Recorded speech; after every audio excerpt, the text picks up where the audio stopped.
10 years. 10 years.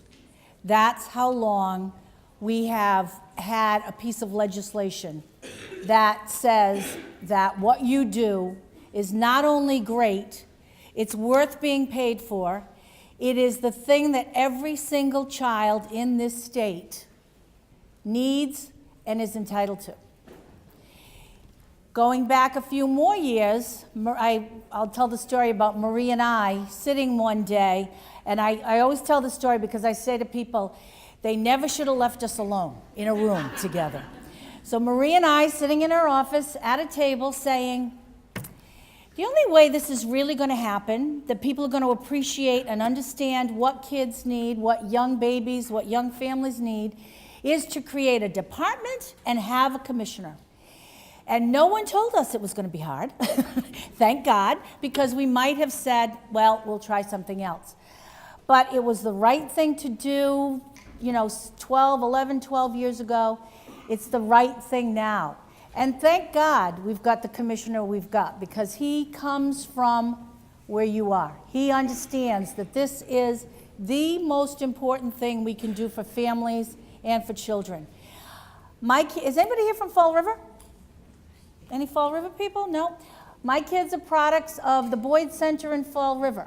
And I'm going to tell you, long before I realized how important this phase of their lives were, there was a woman who showed me that there was nothing better than giving my kids an early education. I'm now a grandmother, and I have one granddaughter who's in a family placement. She is the brightest little bulb you will ever want to see because of the nurturing and care that she has gotten.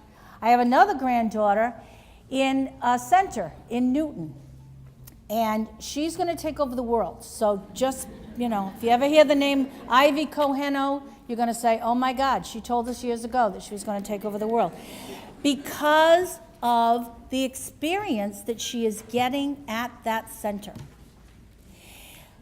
The one that's in the family daycare is the most caring, at just going to be 3 years old. She is so caring and sensitive because she's had that example, not only from her family, but from the family that she is in care with. So I just want to tell you, the senator's absolutely right. We have an opportunity. So many more of my colleagues are talking about the importance of early education. And not about, 3 and 4 year olds. They're now talking about what it means to have your child in a placement when they're born. So many people have to work. So many mothers have to go back to work when they have infants. And both of my daughter and daughter-in-law are very fortunate that they have had great experiences for their kids. But now that you have all of these people talking about it, especially my colleagues in gateway cities, talking about the importance of what you bring to the table, you've got to get in there and give them the strength, give them the stories, give them the talking points to go to every member of leadership, not just me. I'm sold. I'm there for you. But every member of leadership, the chairman of Ways and Means, and talk about we can no longer wait. 10 years is too long. 10 years is way over what I'm willing to wait. And if you can put that pressure on these people and give them the good talking points, give them your stories, because your stories are incredibly powerful, incredibly powerful. Marie just gave me a statistic that's frightening. Back when we started this, 11,000, more than 11,000 between family and centers were available for our people. We're down to 8,000, just over 8,000. That's frightening. That means that many people are going unserved. Many people, way too many children are going unserved. So everything you've heard today is absolutely correct. If we don't get these children, they're not going to be reading on grade level by grade 3. If we don't have you doing what you're doing, if we don't have you family providers, you center providers, we're not going to have little girls who can take over the world.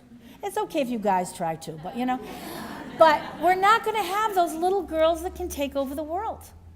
Because you're going to provide, and you are providing, and you always have been providing strength. You've been providing compassion. You've been providing the tools for our children. So you have to be here today and be as strong as you possibly can. Be as tough as you possibly can. And don't take, no. You want a commitment.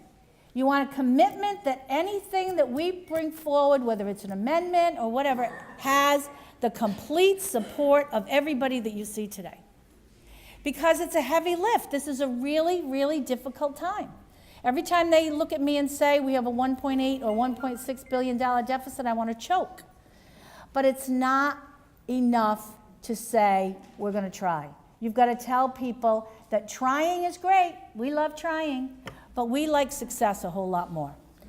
And so please help me out with this heavy lift and get out there and talk about your stories. Your stories cannot even begin to tell or begin to compare to the little things that we do.